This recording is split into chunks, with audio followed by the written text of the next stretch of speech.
Today I'm going to be showing you guys how to charge a Tesla charging station. As long as you have the adapter that comes specifically from Nissan, you should be able to do this. Coming over here, seeing which stall you're at. In this case, I'm at A3. We'll go over to charging.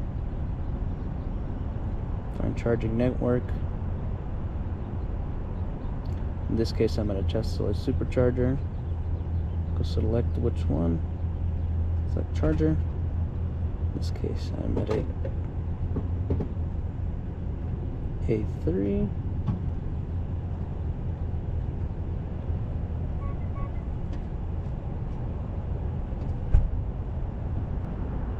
And as you can see, it says vehicle has started charging.